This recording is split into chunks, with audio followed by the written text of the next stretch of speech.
தன்னுடைய சுற்றுப்பயணத்தை கெத்து பயணமாக அவர் அறிவிப்பு கொடுக்கிறார். ஆனால் மக்களிடத்தில் அது வெற்று பயணமாகத்தான். இன்றைக்கு மாண்புமிகு முதலமைச்சர் ஃபெயிலியர் மாடல் அரசினுடைய முதலமைச்சராக ஸ்டாலின் அவர்கள் சிவகங்கை மாவட்டத்திலே முகாமிட்டிருக்கிறார்கள்.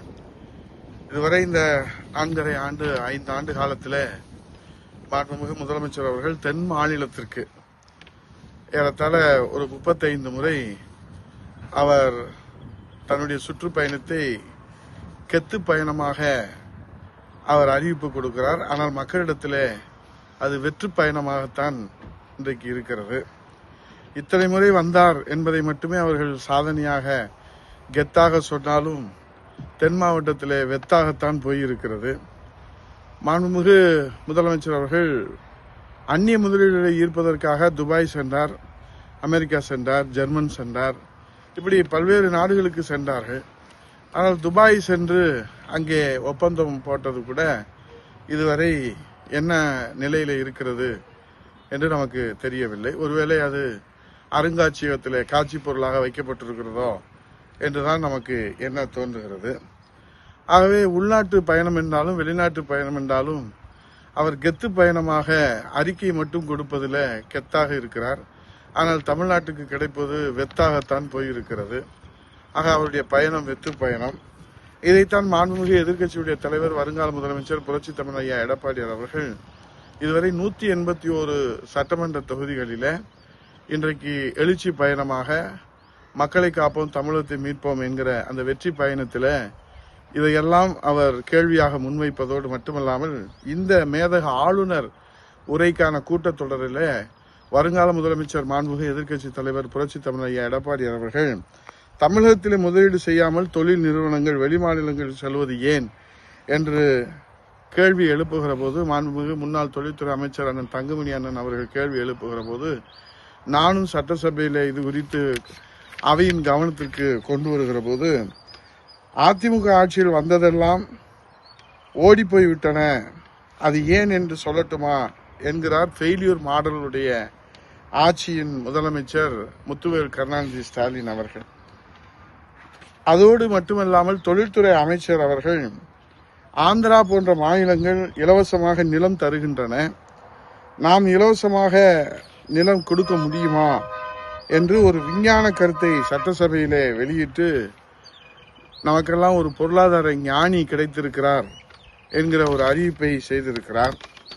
முதலமைச்சருடைய வெளிநாட்டு பயணமோ உள்நாட்டு பயணமோ அது வெத்து பயணமாகத்தான் தொடர்ந்து இந்த 5 ஆண்டுகளில் மக்கள் பார்த்து அழுத்து போய் வெறுத்து போய் வேதனையில் இருக்கிறார்கள்.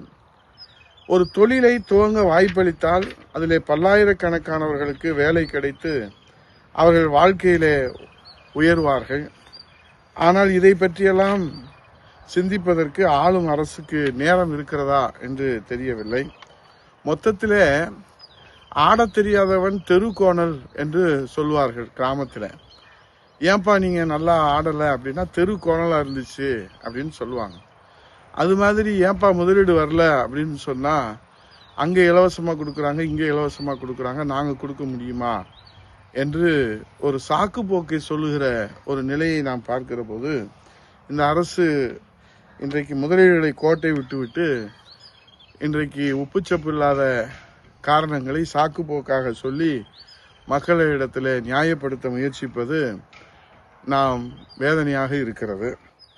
இதில் இன்றைக்கு அரசினுடைய இந்த நிலையை நாம் பார்க்கிற போது இது என்ன சுருக்கமாக பார்த்தால் அத்தனை MOUக்கள் மெமரண்டம் ஆஃப் அண்டர்ஸ்டாண்டிங் புரிந்துணர்வு ஒப்பந்தங்கள் அத்தனையும் ஒருவேளை இந்த அரசு முடிந்தவுடன் அருங்காட்சியகத்தில் காட்சி பொருளாக வைப்பார்களோ, நாங்கள் பாருங்கள் எத்தனை MOU போட்டிருக்கிறோம் புரிந்துணர்வு ஒப்பந்தங்கள், ஆனால் அதிலே நாங்கள் எத்தனை நிறைவேற்றியிருக்கிறோம் என்று சொல்வதற்கு கூட ஒரு முயற்சி எடுக்காத, அக்கறை எடுக்காத, இன்னும் சொல்ல போனால் ஒரு செயலற்று முடங்கி போய் கிடக்கிற ஒரு அரசாகத்தான் இது இருக்கிறது. ஆகவே இதையெல்லாம் மடைமாற்றம் செய்வதற்காகத்தான் 35 முறை தென் தமிழகத்திற்கு வந்து தன்னுடைய பயணத்தை கெத்து பயணமாக காட்ட முயற்சிக்கிற கெத்து முதலமைச்சர் வெத்து முதலமைச்சராக மக்களிடத்தில் இன்றைக்கு இருக்கிறார் என்று சொல்லி இதையெல்லாம் மாற்றுவதற்கு தான் ஆட்சி மாற்றம் ஒரே தீர்வு.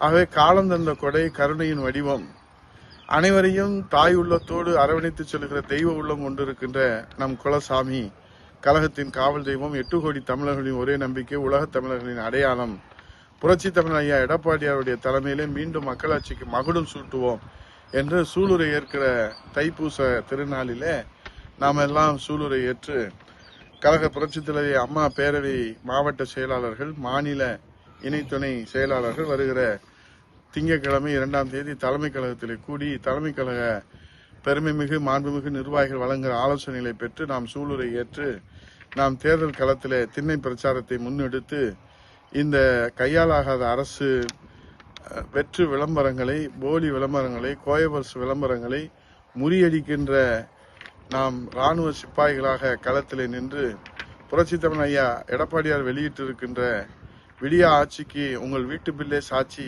என்கிற அந்த திண்ணை பிரச்சாரத்தையும் 100 நாள் வேலைவாய்ப்பை இன்றைக்கு ரத்து செய்ய போகிறோம் என்கிற ஒரு அபாயகரமான இன்றைக்கு ஆதாரமற்ற செய்தியை வெளியிடுகிற இந்த அரசின் கோயபல்ஸ் பிரச்சாரத்தை முறியடிக்கவும் 5 முத்தான தேர்தல் அறிக்கைகளை மக்களிடத்தில் எடுத்துச் செல்கிற அந்த மகத்தான புனித பணியை நாம் ஆற்றி 100% வெற்றியை அனைத்து இந்திய அண்ணா திராவிட முன்னேற்ற கழக தலைமையிலான தேசிய ஜனநாயக கூட்டணிக்கு பெற்றுத் தருவதோடு 234 சட்டமன்ற தொகுதிகளிலே வெல்வது நம்மளுடைய லட்சியம்.